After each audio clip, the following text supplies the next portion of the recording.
صفحہ number 65۔ Topic کا نام ہے ٹی ایس ایلیٹ۔ 19ویں صدی رومانوی نظریات کے آئینہ دار ہے۔ اس صدی میں بنیادی نیکی اور آزادی کے حصول کے لیے فرد نے اپنی فطرت کی طرف لوٹنا شروع کیا، جس کا نتیجہ یہ ہوا کہ فرد اور معاشرتی تقاضوں میں کشمکش شروع ہوئی، جس کی مختلف صورتیں 19ویں صدی کے معاشی، سیاسی اور تہذیبی عوامل میں نمایاں ہوئیں۔ رومانیت کا بانی روسو کو کہا جاتا ہے، لیکن 20ویں صدی کے پہلے ربع صدی میں فلسفہ و ادب میں ایسے تصورات پیدا ہوئے جنہوں نے روسو کی تعلیمات کی نفی شروع کی اور انسان کو خیالات کی تنگ گاڑیوں سے نکال کر حقیقت کے سبززاروں میں سانس لینے کے راستے بتا دیے۔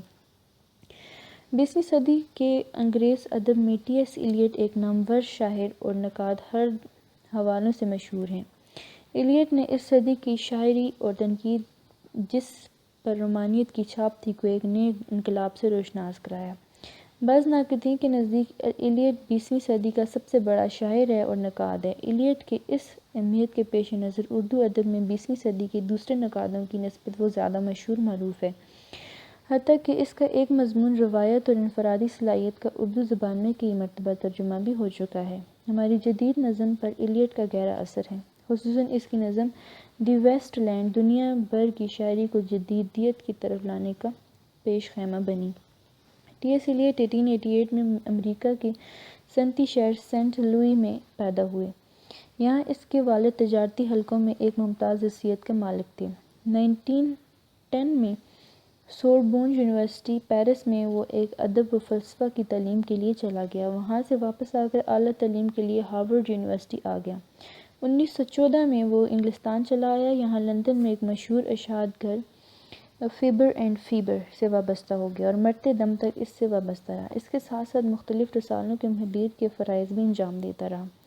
1917 میں اس کا پہلا مجموعہ کلام proof frock and other observations اور 1919 میں صفحہ نمبر 66 1919 میں پوئم شائع ہوا، لیکن اس کی اصل شہرت کا آغاز اس کی طویل نظم دی ویسٹ لینڈ سے ہوا۔ یہ نظم 1922 میں شائع ہوئی اور اس عرصے میں اس کے کئی مجموعے شائع ہوئے۔ کولیٹڈ پوئمز کے نام سے جو مجموعہ 1936 میں شائع ہوا، اس میں وہ نظمیں بھی شامل ہیں جو 1925 میں پوئمز کے نام سے شائع ہوئی تھیں۔ اس کے علاوہ 1909-1935 تک لکھی جانے والی ساری منتخب نظمیں بھی 1943 میں اور اس کی طویل نظمیں the four quartet new York سے شائع ہوئی۔ 1932 میں اس نے منظوم ڈراموں کو انگریزی ادب میں پھر سے مروج کرنے کا آغاز کیا اور 1958 تک اچھے منظوم ڈرامے لکھے۔ لیکن جہاں ایلیٹ اپنے دور کا بڑا شاعر ہے، وہاں نقاد کی حیثیت سے بھی جدید ادب پر اس کا گہرا اثر ہے۔ بعض نقادوں نے اسے 20ویں صدی کا میتھیو آرنلڈ کہا ہے۔ تنقید میں اس کے کئی قابل ذکر تصانیف ہیں۔ 1948 میں اسے ادب کا نوبل پرائز اور انگلستان میں سب سے بڑا اعزاز آرڈر آف میرٹ ملا۔ 1965 میں اس نے وفات پائی۔ ایلیٹ کی تنقید۔ ایلیٹ کی تنقید میں بھی بڑی گہرائی ہے، تبھی اسے شہرت و مقبولیت کی سند ملی۔ خود اس نے اپنی تنقید کو ورک شاپ کریٹیسزم کہا ہے۔ اس سے اس کی مراجع ہے کہ اس کی تنقید اس کے شاعرانہ تجربات کی ذیلی پیداوار ہے، جو شعری تجربات کے لیے فضا ہموار کرنے کا ایک وسیلہ بن گئی۔ بہرحال ایلیٹ کی تنقید اور شاعری مشرق و مغرب پر ایسی چھا گئی کہ بعض ناقدین نے اس کو ادبی آمریت قرار دیا اور ایلیٹ کا مرتبہ متعین کرنے والے نقادوں پر الزام لگایا کہ وہ ایلیٹ کو کچھ زیادہ ہی بڑھا چڑھا کر پیش کر رہے ہیں۔ لیکن در حقیقت ایلیٹ مقام افضل کا مستحق تھا، کیونکہ اس کی ترجیحات کو پوری نسل نے اپنی ترجیحات کے طور پر تسلیم کر لیا۔ ایلیٹ کے ادبی نظریات کی تشکیل میں چند پہلو بہت نمایاں ہیں۔ مثلاً وہ فلسفے کا طالب علم رہا، فرانسیسی ادب کا دلدادہ تھا اور فرانسیسی علامت پسند شعراء کے نظریات سے اس نے استفادہ کیا۔ پھر یہ کہ ایلیٹ سے پہلے تنقید میں رومانوی نظریات کا بڑا عمل دخل تھا اور ان نظریات میں اس چیز پر بہت زور دیا جاتا رہا، صفحہ نمبر 67 جاتا رہا تھا کہ شاعری جذبات کا اظہار ہے اور شاعر کی شخصیت کا اظہار ہے۔ ایلیٹ نے جو تنقیدی خیالات سے پیش کیے وہ رومانوی نظریات کا توڑ ثابت ہوئے۔ ایلیٹ سے پہلے رومانویت کے خلاف رد عمل بکھرے بکھرے انداز میں موجود تھے۔ اس نے اس سے پہلے مرتبہ اسے مربوط کر کے اپنے زمانے کا ایک بنیادی رد عمل بنایا۔ ایلیٹ کے تنقیدی نظریات کو ہم 3 حصوں میں تقسیم کرتے ہیں۔ پہلا تنقید کے متعلق نظریات، دوسرا روایت کا تصور اور تیسرا شاعر اور شاعری کے متعلق نظریات۔ پہلا، تنقید کے متعلق نظریات۔ ادبی تنقید میں ایلیٹ کی اہمیت اس لیے ہے کہ اس نے ہیوم اور پونڈ کی طرح فنکار کے بجائے فن پارے کو تنقید کا مرکز بنایا ہے۔ ایلیٹ سے پہلے رومانوی تنقید کا بنیادی سوال یہ تھا کہ شعر کی تاثیر کیا ہوتی ہے، یا یہ کہ شعر کی تخلیق کے وقت شاعر کا ذہن کس طرح کام کرتا ہے، یا یہ کہ شاعر کے ذہن پر اس کے ماحول کے اثرات کس طرح اثر انداز ہوتے ہیں۔ ان سب سوالات کے تحت فن پارے کی بجائے شاعر کی اپنی ذات مرکز گار بن جاتی ہے، جبکہ ایلیٹ کا بنیادی سوال یہ تھا کہ خود شعر میں نظم کے پیکر میں کیا ہوتا ہے۔ ایلیٹ کی نظر میں تنقید کا فریضہ یہ ہے کہ وہ فن پارے کے تجزیے و تشریح سے اس کی قدر متعین کرے، یہی نہیں بلکہ ان قدروں کو جو پہلے سے متعین ہو چکی ہیں کسی نئی صورت کے پیش نظر ایک بار پھر تعین کرے۔ اس کا خیال ہے کہ تقریباً 1 صدی کے بعد ایک ایسے ناقد کی ضرورت ہوتی ہے جو ماضی کے ادب کا اثرنو جائزہ لے اور ماضی کے شعراء اور عظیم فن پاروں کو نئی ترتیب کے ساتھ پیش کرے۔ ایلیٹ کے نزدیک تنقید کا یہ منصب ہے کہ وہ ادب کے مطالعہ کر کے تنقیدی اصول دریافت کرے اور وہ تاثراتی تنقید کا قائل نہیں۔ اس سلسلے میں وہ مرے سے اختلاف رائے رکھتا ہے۔ صفحہ نمبر 68۔ مرے نے کچھ اس قسم کے خیال کا اظہار کیا تھا کہ اگر انسان اپنی ذات کی گہرائیوں میں جھانکے تو اس کے باطن سے صادر ہونے والی آواز اس کی رہنمائی کرتی ہے۔ ایلیٹ نے مرے کے اس خیال پر طنزیہ انداز میں اظہار کرتے ہوئے کہا کہ جو لوگ اپنے باطن کی آواز سے مطابقت رکھتے ہیں ان کے لیے تنقید کے متعلق میری کوئی رائے کچھ بھی قدر و قیمت کی عمل نہیں ہوگی، کیونکہ ان لوگوں کو تنقید کے لیے عام اور مشترک اصول دریافت کرنے کی کوشش میں کیا دلچسپی ہو سکتی ہے۔ ایلیٹ کا خیال تھا کہ ناقد کا کام فن پارے کی تشریح سے شروع ہو جاتا ہے۔ اس ضمن میں تقابل اور تجزیہ اس کے اوزار ہیں، لیکن اوزاروں کا استعمال احتیاط سے ہونا چاہیے۔ مثال کے طور پر یہ دریافت کرنا بے معنی بات ہے کہ انگریزی ناولوں میں زراف کا ذکر کتنی بار ہوا ہے۔ ناقد کو یہ اچھی طرح سمجھنا چاہیے کہ کن چیزوں کا تقابل ضروری ہے اور کن کا تجزیہ۔ تشریح کے متعلق ایلیٹ نے نہایت عمدہ اور بلیغ بات کی ہے کہ اس کا مطلب کسی جسم کے حصے اس جسم ہی کی جیبوں سے برآمد کرنے کا نام ہے، یعنی نقاد اپنی طرف سے بیجا اضافہ نہیں کرتا بلکہ فن پارے کے باطن اور ظاہر ہی سے حقائق نکال کر قاری کے سامنے رکھ دیتا ہے، جس کی روشنی میں وہ فن پارے کی بہتر استحسان کے قابل ہو جاتا ہے۔ ایلیٹ یہ بھی کہتا ہے کہ بعض اوقات تنقیدی آراء کی زیادتی شدید خرابیوں کا باعث بن جاتی ہے جو ذوق کے سلیم کو تباہ کر دیتی ہے۔ اس لیے اکثر لوگ اصل فن پارے کے مطالعے کی بجائے محض تنقیدی آراء کو اکٹھا کرنے پر اکتفا کرتے ہیں اور لوگوں کا مزاج بگڑ جاتا ہے۔ دوسرا، روایت کا تصور۔ ایلیٹ نے روایت کے اعلیٰ مضمرات کا سراغ لگا کر ایک صحت مند اور جامع معنویت بخشی ہے۔ وہ روایت کی مذمت کرتے ہوئے کہتا ہے کہ اگر روایت کا مطلب یہ ہے کہ ہم اپنی پہلی نسل کے فنکاروں کی اندھی تقلید کرتے رہیں، ان کی خامیوں سے چمٹے رہیں، تو یقیناً ان معنوں میں روایت کی حوصلہ افزائی نہیں کرنی چاہیے۔ صفحہ نمبر 69۔ وہ کہتا ہے کہ اس قسم کی روایت کی سادہ لہریں جلد ہی ریت میں جذب ہو کر اپنا وجود کھو دیتی ہیں۔ اس کا مطلب ہے کہ اس قسم کی روایتی شاعری زندہ نہیں رہ سکتی اور نہ ہی ادب میں کوئی قابل قدر اضافہ ہو سکتا ہے۔ چونکہ ایلیٹ زندگی اور ادب دونوں میں معیارات کے نفوذ اور غیر شخصی وغیر ذاتی میلانات و رجحانات کا قائل ہے، اس لیے وہ احساس ماضی و احساس روایت کو ضروری سمجھتا ہے، اس لیے کہ تعصبات تو روایت کی تشکیل عمل کے دوران وجود میں آتے ہیں۔ روایت سے مراد فطرت ثانیہ، عادات و اطوار، رسوم و رواج اور مذہبی رسوم سے لے کر سلام و دعا کی عام عادات تک وہ تمام چیزیں ہیں جو ایک جگہ رہنے والوں کی دلی تعلق کو ظاہر کرتی ہیں۔ اس سے ظاہر ہوتا ہے کہ وہ روایت جس کے ساتھ مکمل ہم آہنگی اور شعور شامل نہ ہو سکا بیکار ہے۔ ہمیں یہ سمجھنا چاہیے کہ ماضی میں ایسی کون سی چیزیں ہیں جنہیں برقرار رکھنا چاہیے اور کن چیزوں کو رد کرنا چاہیے۔ ہمیں اس بات کو بھی مد نظر رکھنا چاہیے کہ وہ کون سے حالات ہیں جنہیں پیدا کرنا ہمارے اختیار میں اور جنہیں پیدا کر کے ہم اپنے معاشرے کو زیادہ صحت مند بنا سکتے ہیں۔ روایت کے تصور کا ایک پہلو یہ بھی ہے کہ ایلیٹ اسے شخصی اور انفرادی رجحانات کے خلاف استعمال کرتے ہیں۔ اس طرح وہ ادیب کی شخصیت کی بجائے فن پارے کو اہمیت دیتے ہیں۔ ایلیٹ کے نزدیک تنقید کا یہ رجحان غلط ہے، جس کے مطابق کسی شاعر کی شاعری کی تعریف اور اس کی شاعری کے ان عناصر کے سبب کرتے ہیں جو اس کی شاعری میں بالکل منفرد اور دوسرے شعراء سے مختلف ہوتے ہیں، اور جسے ہم شاعر کی انفرادیت کا نام دیتے ہیں۔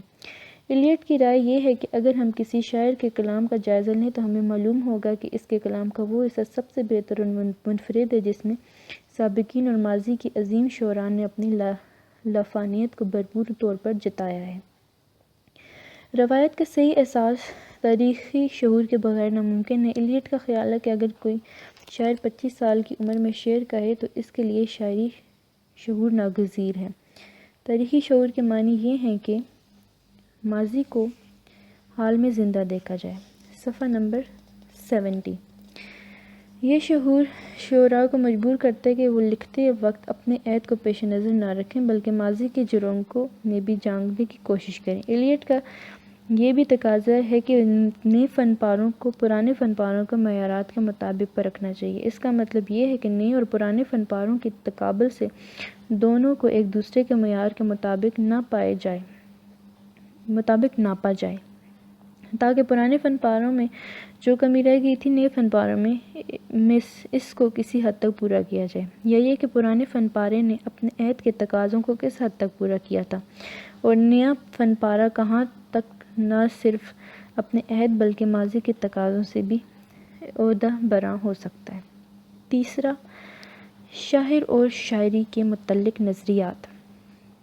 ایلیٹ کا شعر آفاق مضمون روایت اور انفرادی صلاحیت رومانیت کے خلاف ایک پائے کی چیز ہے کہ اس نظریے پر بہت سی بحثیں ہوئی ہیں جس میں اس کا کہنا تھا کہ شاعری شخصیت کا اظہار نہیں بلکہ شخصیت سے گریز ہے۔ بعض لوگوں نے شخصیت سے فرار کا لفظ بھی استعمال کیا کیونکہ ایلیٹ نے خود اسکیپ کا لفظ استعمال کیا تھا۔ ایلیٹ کہتا ہے کہ شاعر کے پاس اظہار کے لیے کوئی شخصیت نہیں ہوتی بلکہ ایک وسیلہ ہوتا ہے جس میں تاثرات اور تجربات عجیب و غیر متوقع طریقے سے ترتیب پاتے ہیں۔ ایلیٹ کا خیال یہ ہے کہ میری اس بات کو وہی آدمی سمجھ سکتا ہے جس کے پاس شخصیت ہو۔ ایلیٹ نے اسے ایک سائنسی مثال کے ذریعے ثابت کرنے کی کوشش کی ہے۔ وہ کہتا ہے کہ سلفیورک ایسڈ بناتے وقت آکسیجن اور سلفر ڈائی آکسائڈ کی ضرورت ہوتی ہے، لیکن اس عمل کو برقرار رکھنے کے لیے پلاٹینیم کا ایک ٹکڑا چاہیے۔ جب یہ عمل ہوتا رہے تو پلاٹینیم کا ٹکڑا خود اس عمل میں شریک نہیں ہوتا اور نہ ہی اس عمل کا اس پر کوئی اثر ہوتا ہے، لیکن اگر یہ ٹکڑا نہ رکھا جائے تو عمل نہیں ہو سکتا۔ ایلیٹ کے نزدیک شاعر کی شخصیت تخلیقی عمل میں پلاٹینیم کے ٹکڑے کی مانند ہوتی ہے۔ وہ خود اس پر اثر انداز نہیں ہوتا لیکن اس عمل کے لیے اس کا ہونا ضروری ہے۔ صفحہ نمبر 71۔ ایلیٹ پرانی اور نئی تنظیم کو ایک دوسرے کے معیار کے مطابق پرکھنے کا کہتے ہیں۔ یہ ایلیٹ کے غیر شخصی امپرسنل نظریے کی ایک صورت ہوئی۔ اس کی دوسری صورت شاعری اور شاعر کے ذہن کے تعلق میں مضمر ہے۔ اس کے بقول بالغ اور نابالغ شاعر میں فرق یہ اس بات کا نہیں ہوتا کہ ایک کی شخصیت دوسرے کی شخصیت سے بڑی ہوتی ہے، بلکہ فرق یہ ہوتا ہے کہ ایک کا ذہن دوسرے کے ذہن سے زیادہ بہتر وسیلہ ہوتا ہے۔ شاعر کے جذبات کے متعلق وہ کہتا ہے کہ شاعر اپنے جذبات کے لیے اور اپنی زندگی کے مخصوص واقعات کے لیے اہم نہیں ہوتا۔ شاعری میں جذبات پیچیدہ ضرور ہوتے ہیں مگر یہ پیچیدگی ویسی نہیں ہوتی جیسے کہ اکثر انسانوں کے ذہن میں ہوتی ہے۔ شاعر کا کام یہ ہونا چاہیے کہ وہ نئے جذبات کی تلاش کی بجائے مانوس جذبات کا استعمال کرے جو اصل جذبے میں موجود نہ ہوں۔ برے شاعر کی پہچان یہ کہ اس کا عمل وہاں شعوری ہوتا ہے جہاں سے غیر شعوری ہونا چاہیے اور وہاں غیر شعوری ہوتا ہے جہاں سے شعوری ہونا چاہیے۔ یہ دونوں غلطیاں ایسی ہیں جن کے باعث شاعری شخصیت کا اظہار بن جاتی ہے۔ شاعر کا شعری جذبہ غیر شخصی ہوتا ہے اور وہ اس غیر شخصیت کو حاصل نہیں کر سکتا جب تک وہ محض حال میں زندہ رہنے کی بجائے ماضی کے حالیہ لمحے میں زندہ نہیں رہتا، جب تک کہ وہ محض یہ جاننے کی بجائے کیا کچھ مردہ ہو چکا ہے یہ نہیں جانتا کیا کچھ اب زندہ ہے۔ غیر شخصی تصور شاعری کا اظہار ایلیٹ اس شدومت سے کرتا ہے کہ وہ نظم کی اپنی زندگی کا بھی قائل نظر آتا ہے۔ اس تصور کا بھی یہ تقاضا ہے کہ ہم شاعر پر توجہ دینے کی بجائے شاعری پر نظر مرکوز رکھیں۔ اس سلسلے میں ایلیٹ کہتا ہے، ہم صرف یہ کہہ سکتے ہیں کہ نظم ایک مفہوم میں اپنا ایک زندہ وجود رکھتی ہے۔ اس کے مختلف حصوں میں جو ترکیب بنتی ہے وہ واضح سوانحی حالات کی فہرست سے مختلف ہوتی ہے۔ وہ احساس یا جذبہ یا عرفان جو نظم سے حاصل ہوتا ہے اس احساس یا جذبہ یا عرفان سے مختلف ہوتا ہے جو کہ شاعر کے ذہن میں ہوتا ہے۔ صفحہ نمبر 72۔ اس طرح رومانوی تنقید شعر کے اس تصور کے خلاف کہ شاعری شخصیت کا اظہار ہوتی ہے، ایلیٹ نے اس غیر شخصی نظریے کا اظہار اس شدت کے ساتھ کیا کہ بعد ازاں خود اس پر اعتراض کیا گیا کہ اس نے شاعر کو ایک خود کار مشین بنا دیا۔ پوئنٹ کی طرح ایلیٹ بھی استعارے کو شاعری کا اصل جوہر سمجھتا ہے۔ ایلیٹ کا کہنا ہے کہ ایسے مختلف النوع عناصر جنہیں شاعر کا ذہن ایک وحدت میں ترتیب دیتا ہے شاعری میں ہر جگہ موجود ہوتے ہیں۔ ایلیٹ کے نزدیک شاعر کا مسئلہ ہمیشہ یہی رہا کہ وہ ان عناصر کو ایک وحدت میں سمودے جو بادی و نظر میں مختلف فنون معلوم ہوتے ہیں۔ غیر شخصی اظہار فن کا نظریہ ایلیٹ کے مضمون ہیملٹ اور اس کے مسائل میں ایک صورت میں پیش کیا گیا ہے۔ اس مضمون میں وہ کہتا ہے کہ فن کی صورت میں اظہار کا محض ایک طریقہ ہے اور وہ یہ کہ معروضی تلازمہ آبجیکٹو کوریلیٹو معلوم کیا جائے، یہ بالفاظ دیگر کوئی معروض، کوئی صورتحال یا واقعات کا کوئی سلسلہ جو کسی خاص جذبہ کا فارمولہ بن سکے، اس طرح کہ یہ خارجی حقائق کو جو جس تجربے پر ختم ہو جاتے ہیں جب بھی سامنے آئیں تو فوری طور پر وہی جذبہ پیدا ہو۔ اس سے ایلیٹ کا مطلب یہ ہے کہ جذبات کا اظہار براہ راست نہیں ہو سکتا، شاعر اور قاری کے درمیان معروضی تلازمہ کا وجود ضروری ہے۔ نقد کا تعلق بھی اس معروضی تلازمے سے ہوتا ہے اور اس کے ذریعے وہ ان شعری جذبات کو محسوس کر سکتا ہے جو نظم میں موجود ہوتے ہیں۔ کلاسک کے بارے میں نظریات۔ ادب کے عظیم ترین شاپاروں کے بارے میں ایلیٹ کا مقالہ کلاسک کیا ہے بہت خیال انگیز ہے۔ یہ مقالہ 1944 میں ورجل سوسائٹی کی تقریب کے لیے لکھا گیا تھا جس کی صدارت ایلیٹ نے کی تھی، جہاں اسے صدارتی خطبے کے طور پر پڑھا گیا تھا۔ صفحہ نمبر 73۔ اس مضمون کو 1957 میں شائع ہونے والی کتاب شاعری اور شاعروں کے بارے میں شامل کیا گیا تھا۔ ورجل سوسائٹی کی تقریب اس لیے بھی اہم ہے کہ یہ تقریب دوران جنگ 1939-1945 منعقد ہوئی تھی اور یورپ اس جنگ کی ہولناکیوں کا منظر بن چکا تھا۔ ایسے منظرنامے میں ورجل کے مقام کا تذکرہ اور اس کی عظیم ترین شعری تصنیف اینیڈ کا ذکر نہ صرف تقریب کو پوری تہذیب کا جز بتاتی ہے بلکہ ورجل اور اینیڈ کا ذکر اسکار بھی یورپی تہذیبی شعور کو نمایاں کرتا ہے۔ اس تقریب کی اہمیت اس امر میں بھی ہے کہ ورجل سوسائٹی کے ذریعے یورپی روایت قدیم رومۃ الکبریٰ تک پہنچتی ہے اور اس طرح جرمن نقطہ نظر کے برعکس رومن ماضی کو پورا ازمنہ رفتہ کا جز بتاتی ہے، جبکہ جرمن افکار رومن کو نظر انداز کر کے براہ راست ایتھنز اور قدیم یونان کی طرف رجوع کرتے ہیں۔ ایلیٹ کا کہنا ہے کہ یورپی ادبیات کی بالیدگی کا پانی لاطینی اور یونانی سرچشموں سے بہتا ہے، تاہم ایسے تہذیبی عمل کا زمانہ ان متوازی نظاموں کی صورت اختیار نہیں کرتا۔ ہم روم کے ذریعے اور اس کی وساطت سے اپنا سلسلہ نسب یونان سے جوڑتے ہیں۔ ایلیٹ کا نقطۂ نظر یورپ کی تہذیب و وحدت کو رونما کرتا ہے۔ یورپ کا تہذیبی مزاج یونان، روم اور عیسائی مذہب کے باہمی اتحاد و اتصال سے پیدا ہوتا ہے۔ ایلیٹ نے عظیم ادب پارے کے لیے کلاسک کی اصطلاح کا استعمال کیا ہے، تاہم کوئی بھی عظیم ادب پارہ از خود کلاسک کے زمرے میں شمار نہیں کیا جا سکتا جب تک وہ ان شرائط کو پورا نہیں کرتا جن کی جانب ایلیٹ نے اشارہ کیا۔ اس کا کہنا ہے کہ کلاسک صرف ان حالات میں ظاہر ہوتی ہے جب تہذیب بالغ نظر ہوتی ہے اور ادب اور اس زبان میں بلوغت کی نشاندہی کرتے ہیں۔ کلاسک ایک بالغ نظر ذہن کی تخلیق ہوتی ہے۔ اس تہذیب کی اہمیت اور تہذیب کی زبان کی اہمیت ایسے امور ہیں جو شاعر کے ذہن کی ہمہ گیری کا سبب بنتے ہیں اور وسعت تاثر یونیورسلٹی کی نشاندہی کرتے ہیں۔ صفحہ نمبر 74۔ ایلیٹ کی رائے ہے کہ ادب کی بلوغت اور بالغ نظری اس امر کی نشانی ہے کہ جس معاشرے میں ایسا ادب پیدا ہوا ہے جو خود بھی بالغ نظر ہے، اس لحاظ سے ادب کی بالغ نظری پہلے سے آنے والے ادیبوں اور شاعروں کی محنت کا ثمر ہے۔ اس طرح اس کے پیچھے ایک تاریخ کار فرما دکھائی دیتے ہیں۔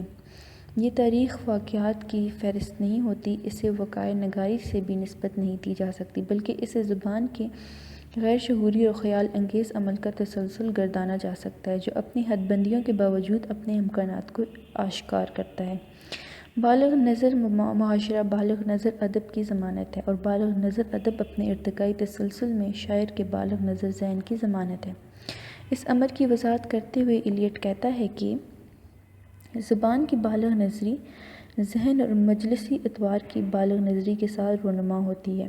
کسی زبان کی بالغ نظر ہونے کی شناخت اس وقت ممکن ہوتی ہے جب لوگ اپنے ماضی کو اس کی خوبیوں اور خامیوں میں پہچان سکتے ہوں، اور ان کا اپنے عہد حاضر پر اعتماد بھی ہو، اور وہ مستقبل کے بارے میں بھی کسی تردد کا شکار نہ ہوں۔ ادب میں ایسی کیفیت اس وقت آشکار ہوتی ہے جب شاعر اپنے سے پہلے گزرے ہوئے شاعروں سے باخبر ہو، اور قاری بھی اس کی تحریر کی پیچھے ماقابل شعراء کی چاپ سن سکتا ہو۔ یہ صورت کسی بھی شخص کے حیاتیاتی شجرہ نسب میں بخوبی دیکھی جا سکتی ہے کہ اس اجداد کے خد و خال کہاں تک جلملاتے ہیں، کہاں تک وہ ان سے مشابہ ہے، اور کہاں تک کہ وہ اپنی ذات میں الگ ہے۔ ایسے شخص کے بارے میں بخوبی کہا جا سکتا ہے کہ وہ ماضی کی روایت کا کہاں تک پاسدار ہے، اور کہاں وہ اپنے عہد کے حالات کے مطابق تغیر و تبدل کو بروئے کار لایا ہے۔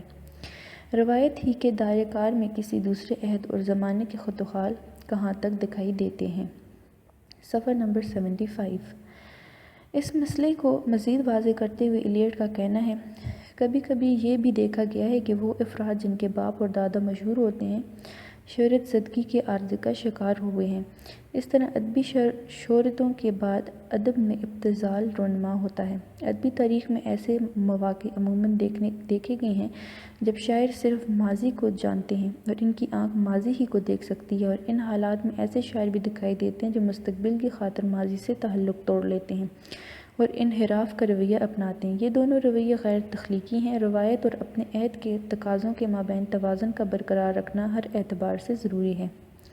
ایلیٹ کے مطابق کلاسیک کی خصوصیت یہ ہے کہ اس میں تہذیب کا ماضی اپنی جامعیت کے ساتھ دکھائی دے اور اس پس منظر میں عہد حاضر رونما ہو کر مستقبل کی نشاندہی کرے۔ اس کی دوسری خصوصیت یہ ہے کہ کلاسیک کے عرصہ بیان حقائق کوریج آف فیکٹس وسیع تر ہوں، لوگوں کے کردار کا آئینہ دار ہوں، اور اس کے ساتھ ساتھ آنے والے زمانے پر بھی اس کی نظر ہو۔ کلاسیک میں ماضی، حال اور مستقبل کے تینوں زمانوں کا موجود ہونا ضروری ہے۔ ورجل کی نظم اینیڈ کا ذکر کرتے ہوئے ایلیٹ لکھتا ہے، یونانی شاعر ہومر میں یونانیوں اور ٹرائے والوں کی جنگ شہری ریاستوں کی لڑائی سے کچھ زیادہ مختلف نہیں ہے، جہاں چند شہری ریاستیں کلیکشن بنا کر ایک دوسری شہری ریاست کے ساتھ رزم آرا ہوتی ہیں، لیکن ورجل کی نظم اینیڈ کے پیچھے ایک بالاتر اور حرکت آفریں امتیاز دکھائی دیتا ہے جو یونانی اور رومی تہذیبوں کے باہمی رابطے اور رشتے کو نمایاں کرتے ہوئے ان کو کسی نصب لائن کے لیے متحد کرتا ہے۔ صفحہ نمبر 76۔ ایلیٹ کی نظر میں کلاسیک اور بالخصوص ورجل کی ایک اصول اور معیار کرائیٹیرین کو بیان کرتی ہے۔ اس معیار اور اصول کو اس لیے رد نہیں کیا جا سکتا کہ ورجل کا زمانہ عہد عیسائیت سے قبل کا زمانہ ہے۔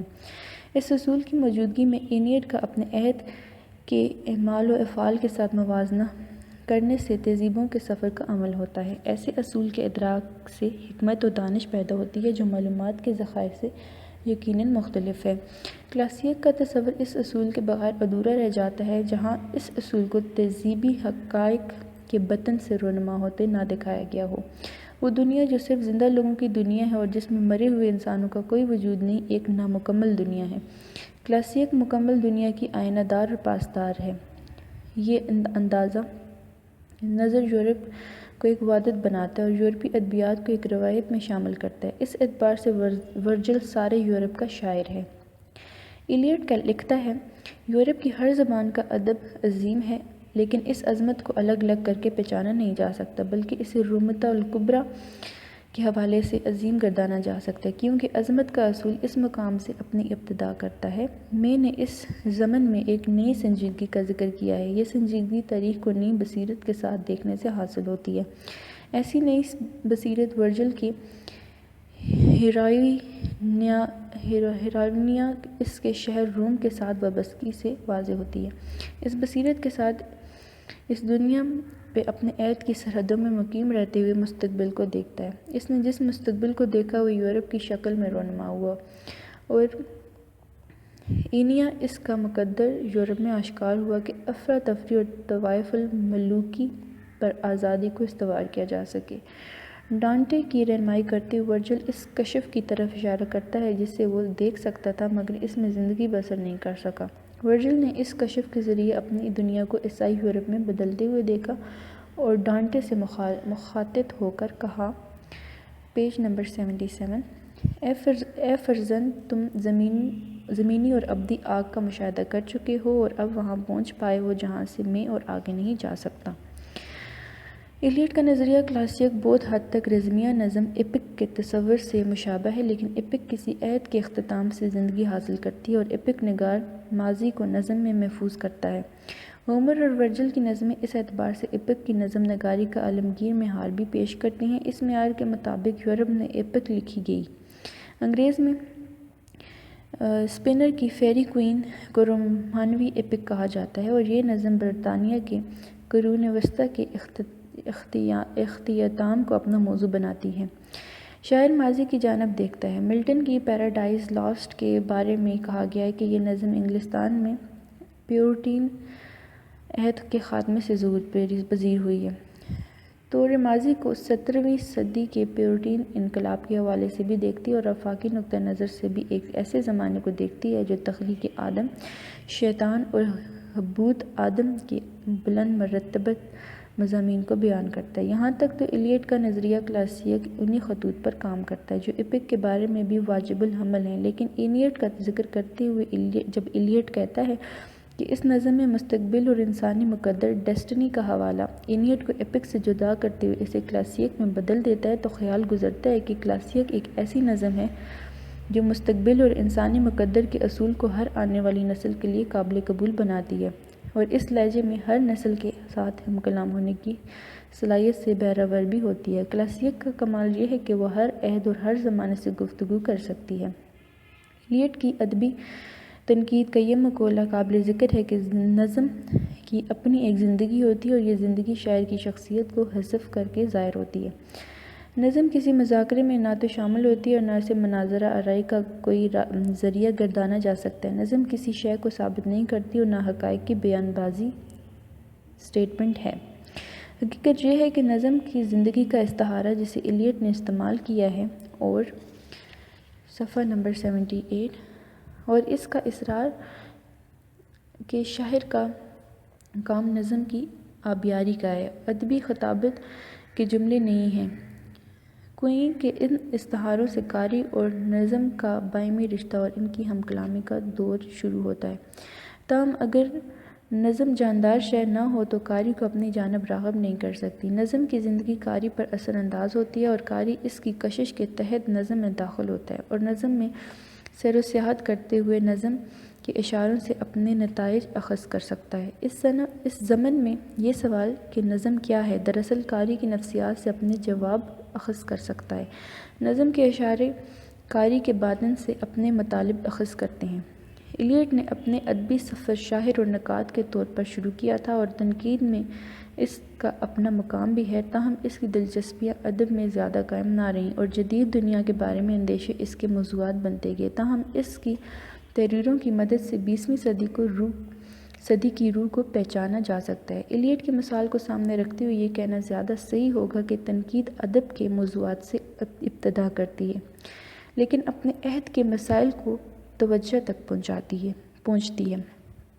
ایک بڑا نقاد لفظ کی زبان کو سمجھتے ہوئے معاشرے اور تہذیب کی زبان کو بھی سمجھتا ہے، اس طرح وہ ایک عہد ساز مقام حاصل کرتا ہے۔ ان معنوں میں ایلیٹ کو ایک عہد ساز نقاد کہا جا سکتا ہے۔ حصہ سوم جس کا نام ہے مشرقی نقاد، اس کا ٹاپک پہلا ہے مولانا الطاف حسین حالی۔ صفحہ نمبر 79، مقدمہ شعر و شاعری۔ حالی کی ادبی شہریت کا آغاز زندگی کے اس موڑ پر ہوتا ہے جہاں انہوں نے غزل کے نادیدہ محبوب کو آخری سلام کیا اور پوری قوم کو اپنی محبوب بسا لیا، اور ہمیں عشق کی جگہ قوم کا درد دل میں بسا لیا۔ حالی کی شخصیت اردو ادب میں بڑی اہمیت کی حامل ہے۔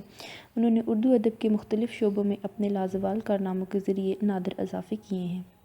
بہت جی خوش ہوا حالی سے مل کر، ابھی کچھ لوگ باقی ہیں جہاں میں، کیونکہ وہ مسدس جیسی مارکۃ الآراء تخلیق کے مالک ہیں۔ انہوں نے شاعری کو مشرف باسلام کیا اور اسے قومی ملکیت میں لیا۔ سور اسرافیل پھونکا اور لوگوں کی آنکھیں کھول دیں۔ سوانح نگاری میں اس نے نہ صرف حیات جاوید لکھ کر سر سید کی عظمت کو امر کر دیا، بلکہ یادگار غالب لکھ کر غالب کی شخصیت کو بعد میں آنے والوں کے لیے کھلی کتاب کے مانند کر دیا۔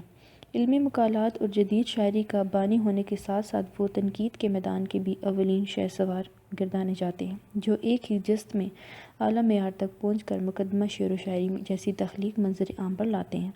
حالی کی تنقید آزاد اور شبلی کے مقابلے میں زیادہ اہمیت رکھتی ہے، گو کہ تنقید میں ان کو شہرت عام اور بقائے دوام مقدمہ شعر و شاعری کی وجہ سے حاصل ہے، لیکن ان کی دیگر تصانیف میں بھی ان کے ناقدانہ نظریات کو تھوڑی بہت جھلکیاں نظر آتی ہیں۔ مقدمہ شعر و شاعری کا تعارف۔ مقدمہ شعر و شاعری حالی کے دیوان کا مقدمہ ہے۔ اسے اردو ادب میں اصول تنقید کی پہلی کتاب ہونے کا شرف حاصل ہے۔ صفحہ نمبر 80۔ یہ 1893 میں لکھی گئی۔ اس میں انہوں نے شعر و شاعری کے مختلف پہلوؤں کو مختلف زاویوں سے دیکھا ہے اور ان کی اہمیت پر روشنی ڈالی ہے۔ موضوعات۔ مقدمہ شعر و شاعری میں شاعری کی ماہیت، سماج سے اس کا تعلق، اس کے لوازم، زبان کے مسائل، زبان اردو کے مختلف اصناف سخن، زندگی اور شاعری کے رابطے اور اصلاح پر بہت معقول اور مفکرانہ بحث کی گئی ہے۔ بابائے اردو مولوی حق یاد حالی میں فرماتے ہیں، مقدمہ شعر و شاعری اردو زبان میں تخلیق کی پہلی کتاب ہے اور اس موضوع پر اس سے بہتر کوئی کتاب نہیں لکھی گئی۔ حالی نے پہلی مرتبہ اس کتاب کے ذریعے ہمیں بتایا کہ شعر و ادب بے مقصد نہیں ہے، اس کا سب سے بڑا مقصد قومی و ملی اصلاح ہے۔ حالی کی تنقید شعور کی نشو و نما۔ حالی کی تنقیدی شعور کی نشو و نما میں دو باتوں کا بہت دخل ہے، ایک ان کی دینی طبیعت اور ذہنی رجحان اور دوسری ماحول کے اثرات۔ ان کا نصب العین یہ تھا کہ جس طرح زمانہ مڑے انسان کو بھی اسی طرح مڑنا چاہیے، یعنی چلو تم ادھر کو جدھر کی ہوا ہو۔ حالی کی تنقیدی شعور میں سر سید کی شخصیت کے علاوہ مرزا غالب اور شیفتہ کی صحبتوں نے اہم کردار ادا کیا۔ حالی چونکہ مغربی اثرات کو لانے میں پیش تھے، اس لیے ان کے تنقیدی شعور پر مغرب کے اثرات بھی زیادہ ہیں۔ حالی کے تنقیدی نظریات اور ان کا تجزیہ۔ حالی فنون لطیفہ کی اہمیت کے قائل ہیں۔ ان کے نزدیک فنون لطیفہ اور شاعری بیکار چیزیں نہیں ہیں۔ جہاں تک شاعری اور اس کے مقصد کا تعلق ہے، وہ افلاطون کے ہم خیال معلوم ہوتے ہیں، لیکن وہ افلاطون کی طرح شعر کو جمہوریت سے باہر نکالتا نہیں ہے، بلکہ کسی خاص مقصد کی خاطر رکھنا چاہتے تھے۔ صفحہ نمبر 81۔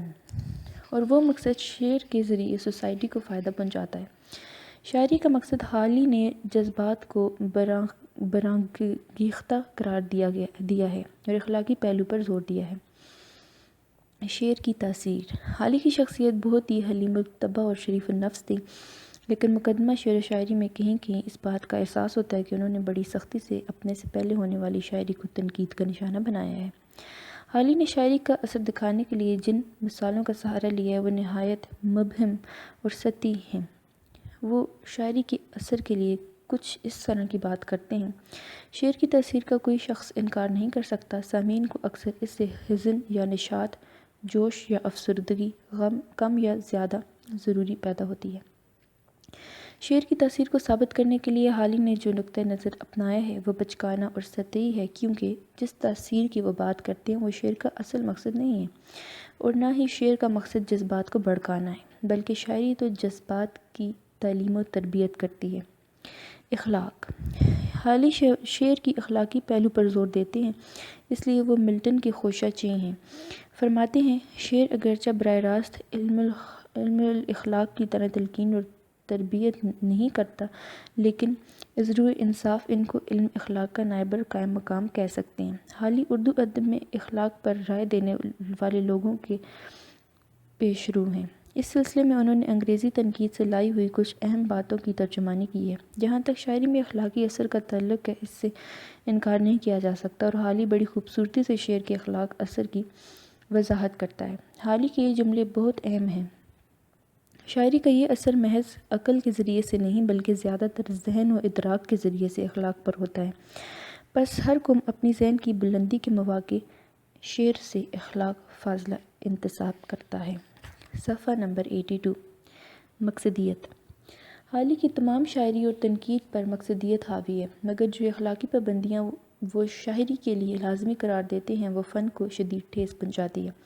مثلاً وہ غزل کو اخلاقی بنانے کے لیے جو مشورہ دیتے ہیں وہ غزل کے لیے فرشتہ اجل سے کم نہیں، اگرچہ شاعری میں وہ خود کہتے ہیں عاشقی کی گاتے معلوم اس کو ساری، حالی نے بدگمانی اچھی نہیں تمہاری، حالی سے بدگمانی اچھی نہیں تمہاری، مگر وہ عشق اور اس کے مزاج سے یکگونا ناآشنا معلوم ہوتے ہیں۔ حالی یہ نہیں سمجھتے کہ عشق بذات خود کیا ہے، وہ کہتے ہیں ہر بات کا ایک محل اور ہر کام کا ایک وقت ہوتا ہے۔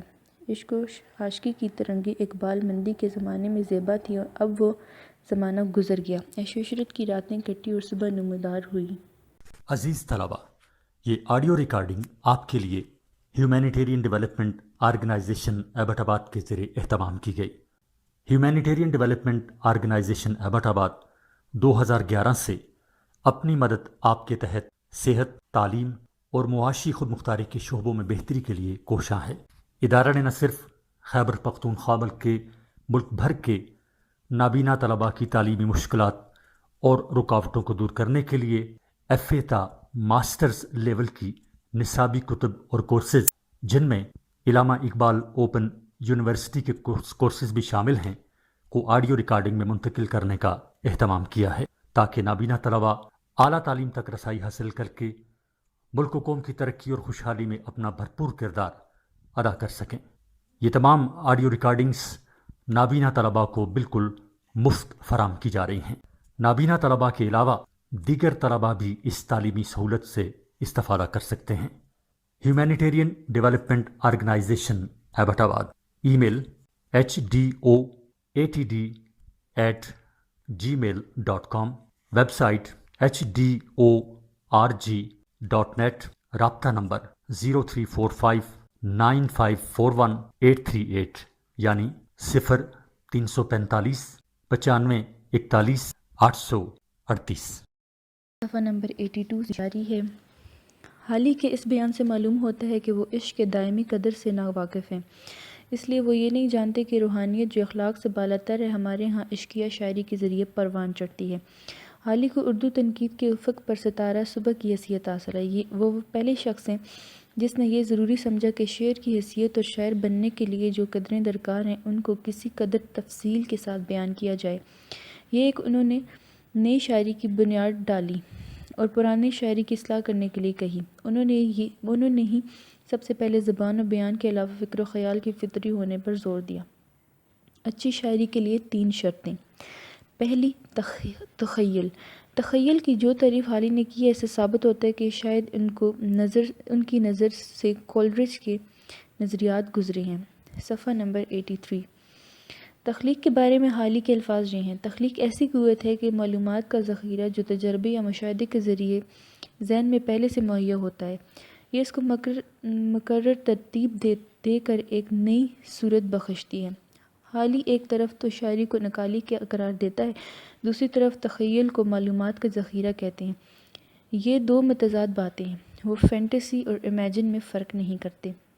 دوسری، کائنات کا مطالعہ۔ تخیل کے علاوہ کائنات کا مطالعہ بھی حالی کے نزدیک ضروری ہے، لیکن کائنات کے مطالعے سے ان کا مقصد صرف مناظر فطرت یا نیچر کا مطالعہ نہیں بلکہ انسانی فطرت اور نفسیات انسانی سے بھی واقفیت ضروری ہے، یعنی ان کے نزدیک انسانی زندگی میں جو حالتیں پیش آتی ہیں ان کا مطالعہ کیا جائے۔ تیسری، تفحص الفاظ۔ حالی کے نزدیک اچھی شاعری کی تیسری شرط الفاظ کا صحیح استعمال ہے۔ حالی کہتے ہیں الفاظ کو جانچ تول کر شاعری میں استعمال کیا جائے تاکہ وہ پڑھنے والے کے دل پر فوری طور پر اثر انداز ہو سکیں۔ الفاظ کو ایسی صورت سے منظم کیا جائے کہ شاعری سے نثر کی طرح کا مطلب ادا ہو۔ شاعری میں 3 چیزیں ہونی چاہیے۔ دراصل حالی نے ملٹن کے اصول شاعری کے تتبع کیا ہے، جیسا کہ ملٹن اپنے ایک دوست کو شاعری کے بارے میں لکھتے ہیں کہ شاعری میں 3 چیزیں ہونی چاہیے، یعنی سادگی، اصلیت اور جوش۔ یہ الفاظ ہارلائٹ کے نظریے حالی تک پہنچے اور انہوں نے ان کو شاعری کا اٹل اصول تصور کیا۔ ملٹن نے ان 3 لفظوں میں اعلیٰ شاعری کی تمام خصوصیات بیان کر دی ہیں، اس لیے اس دور کے رومانوی شاعروں پر جان ملٹن کا اثر نمایاں ہے۔ مثلاً سادگی ورڈزورتھ، صفحہ نمبر 84، اصلیت کیٹس اور جوشیلے کی شاعری میں دیکھا جا سکتا ہے۔ نمبر 1، سادگی۔ سادگی کو شاعری میں برتنے کے سلسلے میں حالی فرماتے ہیں۔ سادگی کا معیار یہ ہونا چاہیے کہ خیال کیسا ہی بلند اور دقیق ہو مگر پیچیدہ اور نامور نہ ہو، اور الفاظ جہاں تک ممکن ہو روزمرہ کے بول چال کے قریب ہوں۔ سادگی کے بارے میں حالی کے نظریات زیادہ واضح نہیں ہیں، لیکن انہوں نے سادگی کی جو تعریف کی ہے اس کی وجہ یہ ہے کہ حالی کے سامنے شاعری کا جو نمونہ موجود تھا وہ الفاظ کا گورکھ دندہ تھا، اور حالی اس میں تبدیلی کے خواہاں تھے۔ حالی یہ بھی کہتے تھے کہ اردو شاعری میں سادگی کا التزام ہر قسم کے کلام پر نہیں ہو سکتا۔ عشقیہ، مثنوی اور غزل میں تو سادگی مل سکتی ہے، مگر قصیدہ میں ذوق اور سودا جیسے قادر کرام شاعروں کے ہاں ان کے فقدان ہیں۔ ڈاکٹر عبادت بریلوی فرماتے ہیں، حالی کے نزدیک الفاظ اور خیالات دونوں کی سادگی مراد ہے تاکہ شعر میں پیش کیے ہوئے خیالات میں کسی طرح کی دقت نہ ہو۔ نمبر 2، اصلیت۔ حالی کے نزدیک اصلیت سے مراد یہ ہے کہ شاعر جو کچھ لکھے اسے کامل یقین کے ساتھ لکھے اور اپنی ہستی کو ذاتی اور خیالی تجربے میں فنا کر دے۔ اصلیت کی مزید وضاحت حالی نیچرل شاعری کے ذریعے یوں کرتے ہیں۔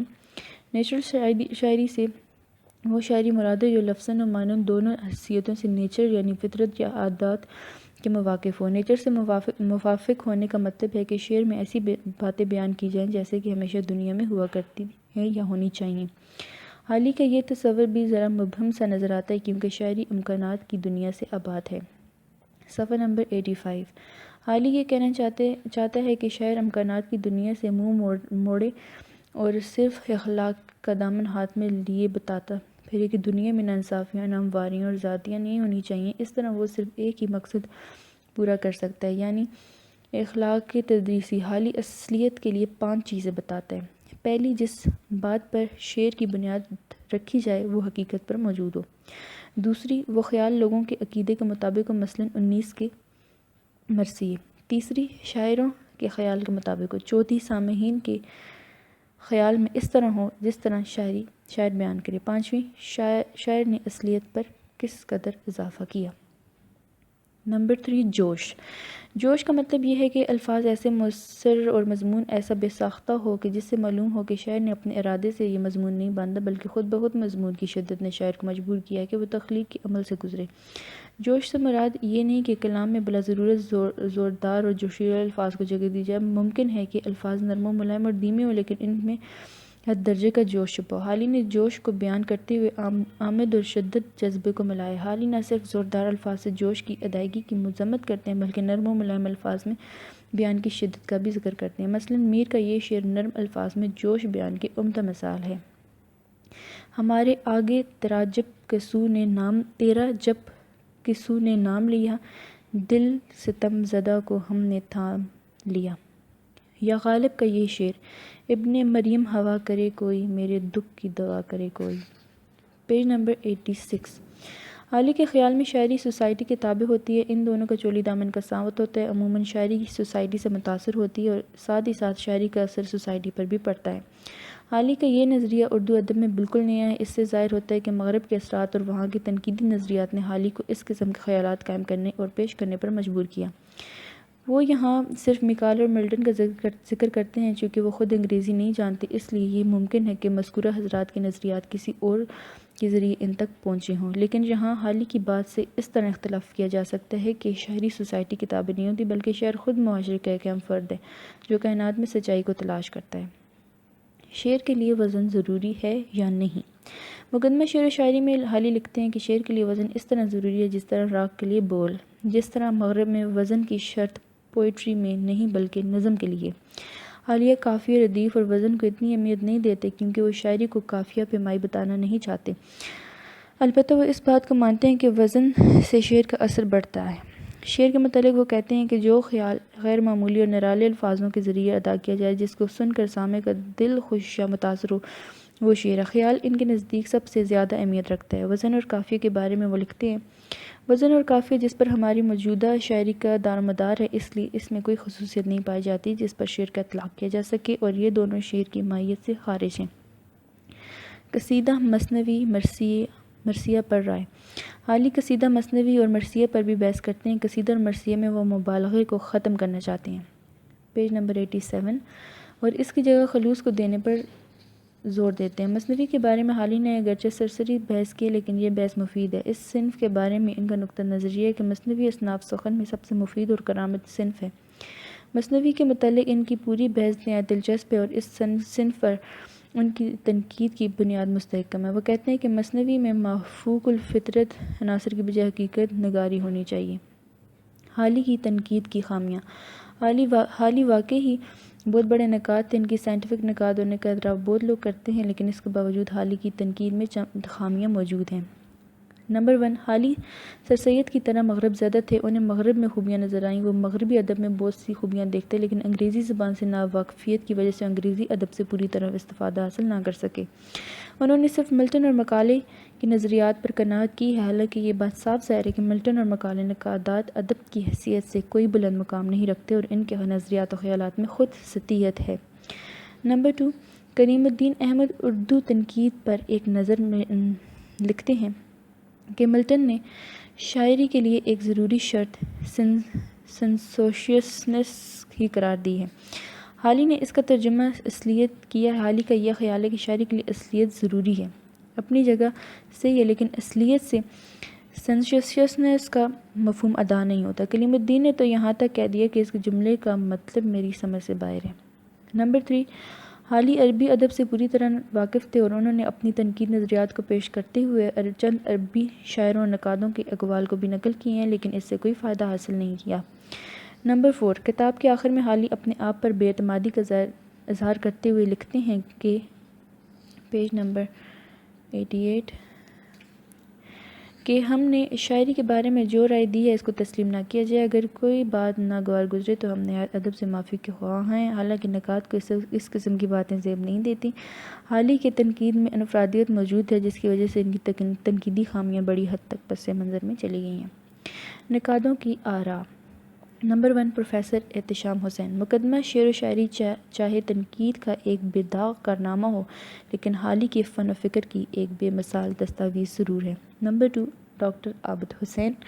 حالی نے اس مقدمے میں فن شعر خصوصاً اور اردو شاعری کا وہ دستور العمل مرتب کیا جو شعر کہنے والوں اور پڑھنے والوں کے لیے ہمیشہ شمع ہدایت کا کام دیتا رہے گا۔ نمبر 3، کلیم الدین احمد۔ عصر حاضر میں جب انشا پرداز کا مطمع حالی کی طرح محدود نہیں جبکہ وہ بہترین مغربی کارناموں سے واقفیت رکھتے ہیں، تو اس کے باوجود کسی نے بھی مقدمہ شعر و شاعری سے بہتر تنقید کارنامہ پیش نہیں کیا۔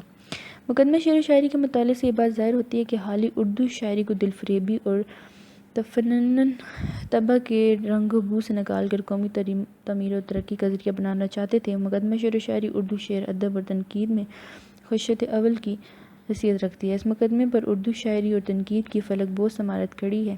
جو بھی نیا لکھنے والا شاعری یا تنقید پر قلم اٹھائے گا، ابتدا مقدمہ شعر و شاعری سے ہی کرے گا۔